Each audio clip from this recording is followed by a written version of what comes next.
Assalamualaikum warahmatullahi wabarakatuh. Bismillahirrahmanirrahim. Alhamdulillahilladzi arsala rasulahu bil huda wa dinil haq liyudhhira 'ala ad-dini kullihi wa kafa billahi shahida. Ashhadu an la ilaha illallah wahdahu la syarikalah wa ashhadu anna Muhammadan 'abduhu wa rasuluhu la nabiyya ba'dah. Allahumma salli ala Muhammad wa ala alihi wa sahbihi ajma'in, amma ba'd. Wa qala Allah ta'ala fi kitabil karim, a'udzu billahi minasy syaithanir rajim. Ittalaqawnahu bi alsinatikum wa taquluna bi afwahikum ma laysa lakum bihi ilmun wa tahsabunahu hayyinan wa huwa indallahi 'azim. Shadaqallahul 'azim. Hadirin jamaah salat subuh di Masjid Mujahidin rahimakumullah yang dirahmati oleh Allah. Alhamdulillah, kita patut memanjatkan rasa syukur atas limpahan rahmat yang sangat banyak yang diberikan Allah kepada kita. Salah satu nikmat yang besar adalah keimanan kita masih melekat pada jiwa kita, di mana keimanan ini oleh Allah dinilai lebih besar dari berat bumi yang terbuat dari emas. Sebagaimana Allah berfirman, a'udzu billahi minasyaitonir rajim, innal ladzina kafaru wa matu wa hum kuffarun fala yuqbala min ahadihim mil'ul ardi dahaban walihtada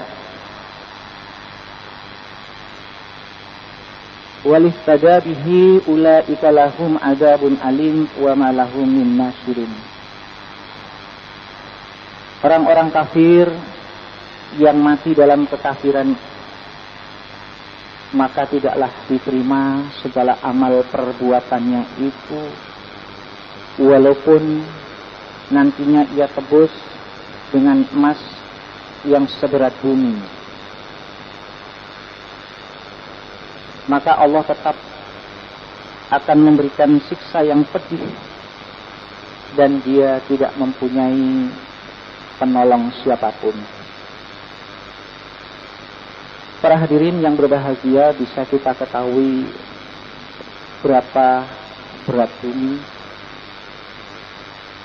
Saya lihat di internet, berat bumi itu sebesar 59.760 miliar ton. Itu kalau diberupakan emas, berapa rupiah kita akan sulit menghitungnya. Oleh karena itu, keimanan kita ini oleh Allah dinilai masih lebih besar dari beratnya bumi yang terbuat dari emas itu. Oleh karena itu, inilah salah satu nikmat yang sangat besar yang diberikan Allah kepada kita, yang belum tentu dipunyai oleh saudara-saudara kita. Dan tak lupa salawat salam tetap tercurah kepada junjungan besar Nabi Muhammad sallallahu alaihi wasallam.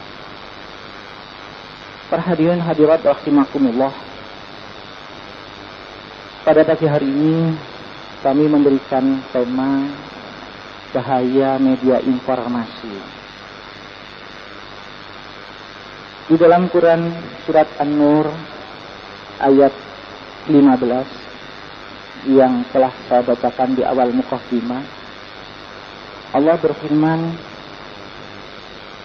ingatlah kalian sekalian waktu kalian menerima berita bohong yang tersampaikan dari mulut ke mulut. Dan karenanya itu kalian mengatakan pula dengan mulutmu, padahal kamu tidak mengetahui pengetahuan apapun. Dan kamu menganggap apa yang telah kamu sampaikan yang tidak kamu ketahui itu sesuatu yang ringan. Padahal di mata Allah atau di sisi Allah itu sangatlah besar. Para hadirin rahimakumullah, dari ayat ini kita diperingatkan oleh Allah berhati-hati dalam mensikapi media informasi yang sekarang ini yang luar biasa hebatnya. Banyak kejahatan-kejahatan yang dilakukan melalui media informasi. Banyak orang-orang yang terbuai dengan informasi, di mana media informasi memberikan segala informasi kepada kita dengan jalur berita atau pesan atau data yang kadang-kadang kita ini tidak mengetahui kebenarannya. Data yang mempunyai arti atau pesan yang disampaikan kepada kita, apabila jatuh ke tangan orang yang salah, maka berita itu sangatlah berbahaya. Sudah banyak korban-korban media informasi. Salah satu contoh di televisi, anak-anak kecil pada menonton iklan-iklan yang kadang-kadang iklan itu bukan konsumsi untuk dirinya. Bahkan pernah iklan TV yang menayangkan tentang jangan lupa memakai kondom. Seolah-olah media TV ini memberikan sarana seolah-olah diperbolehkan perzinaan itu asal menggunakan kondom. Ini sangatlah berbahaya bagi kaum remaja atau anak-anak yang belum mengerti tentang itu. Kemudian banyak lagi dengan kekerasan-kekerasan, dengan ucapan-ucapan yang kasar. Kalau kita lihat sinetron yang penuh dengan intrik, yang penuh dengan fitnah, yang penuh dengan kekerasan, dan itu tidak ada saringan untuk konsumsi siapa, sehingga mulai anak kecil sampai besar pun bisa melihat. Dan bahkan para hadirin yang berbahagia, kalau seorang ulama, seorang ustaz, seorang guru agama datang di sebuah acara, lalu disuguhkan tari-tarian seorang wanita yang lebih banyak membuka auratnya, maka sudah barang tentu para ulama, para guru agama akan memarahi acara itu. Tetapi tidak bisa kalau itu ditayangkan di televisi. Kalau itu sudah masuk tayangan televisi, siapa yang bisa marah? Dan televisi itu bisa ditempatkan di kamar, di ruang tamu yang bisa ditonton oleh seluruh keluarga. Dan tidak ada protes sama sekali, walaupun yang disajikan itu sama dengan sajian-sajian yang dilarang oleh agama. Sangat besar dampak media informasi apabila kita ini tidak mampu untuk menyaring, tidak mampu untuk mengendalikan. Para hadirin yang berbahagia, lalu bagaimana apabila itu sudah banyak terjadi di negara kita? Sudah barang tentu kita harus mewaspadainya. Yang pertama, hendaklah kita lebih banyak berpuasa di bulan Ramadan dan bulan-bulan selain Ramadan, supaya kalau kita berpuasa itu tidak banyak bicara, tidak banyak komentar. Sesungguhnya orang yang baik itu yang sedikit bicaranya, karena dengan sedikit bicara ini lebih banyak terselamatkan. Bagaimana cara untuk menjaga supaya tidak banyak bicara dengan puasa ini? Dan puasa ini, wa antasumu khairul lakum in kuntum ta'lamun, sangat besar faedahnya bagi kalian yang mengetahui. Kalau kita ini berpuasa di bulan Ramadan saja, kata Allah, maka Allah akan buatkan 7 parit jaraknya dari neraka dan kita, sehingga orang yang berpuasa di bulan Ramadan ini sudah barang tentu jauh dari neraka, yang jaraknya itu 7 parit. Setiap parit itu bisa ditempuh 50.000 tahun. Kalau 50.000 tahun dikalikan 7, 350.000 tahun. Padahal hidup kita ini tidak sampai 1000, tidak sampai 100, kurang dari seperberapanya dengan itu. Inilah nikmat yang besar diberikan Allah kepada kita bagi orang-orang yang masih berpuasa di bulan Ramadan. Dan mudah-mudahan kita juga oleh Allah bisa hadir di bulan Ramadan yang akan datang, karena begitu besar manfaatnya. Kemudian yang kedua, banyak-banyaknya ingat kepada Allah. Ingat kepada Allah, salah satunya adalah salat.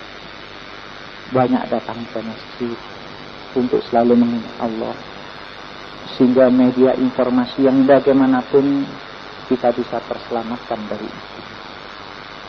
Kemudian yang ketiga, para hadirin, perbanyak kita bergaul dengan orang-orang yang soleh. Apabila kita menebarkan fitnah yang kita dapat dari informasi itu, apabila kita melakukan perbuatan iri dan dengki, maka saudara-saudara kita yang kita mempunyai sahabat dengannya itu pasti akan mengingatkan, hendaklah engkau sabar, janganlah engkau melakukan yang demikian dan sebagainya. Tetapi apabila saudara-saudara kita kebalikan dari itu, maka kadang-kadang mereka justru mengompori sehingga kita terjerumus dalam kesesatan. Kemudian yang keempat, lebih banyak kita membaca Al-Quran dan memahaminya, supaya kita bisa mengendalikan emosi atau nafsu kita. Nafsu yang harus distabilkan.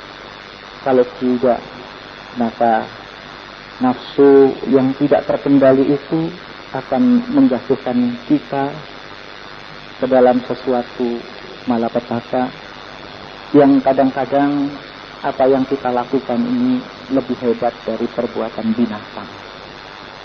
Itulah para hadirin yang berbahagia, apabila kita mau menyaring media informasi yang sekarang ini sudah banyak sekali bahaya-bahayanya, yang sudah banyak diisi oleh orang-orang yang iri dan dengki, dan dia dengan mudahnya memasukkan media informasi itu ke seluruh negara di dunia ini. Bisa kita dapatkan dari Amerika, bisa kita dapatkan dari Inggris, dari Arab Saudi, dari Afghanistan, dari mana saja. Yang kadang-kadang kita masih belum tahu mana yang baik, mana yang buruk. Berita Afghanistan kadang-kadang kita, umat Islamnya justru didiskusikan seolah-olah umat Islam di sana ini berperilaku buruk dan sebagainya.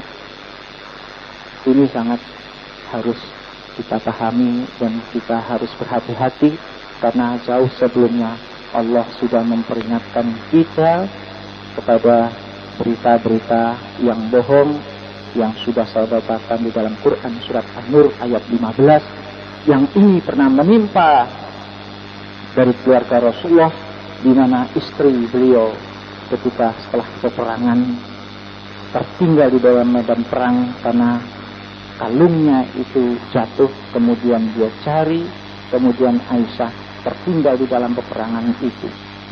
Lalu di dalam perjalanan itu berjumpa dengan sahabat Rasulullah, kemudian diantar sampai pulang ke rumah Rasulullah, barulah terjadi berita-berita bohong yang luar biasa hebatnya, sampai-sampai Rasulullah terpengaruh dengan berita bohong itu. Akhirnya keluarlah Quran surat An-Nur ayat 15 dan seterusnya. Inilah para hadirin yang berbahagia yang bisa kami sampaikan. Mudah-mudahan apa yang saya sampaikan ini bermanfaat bagi diri kita.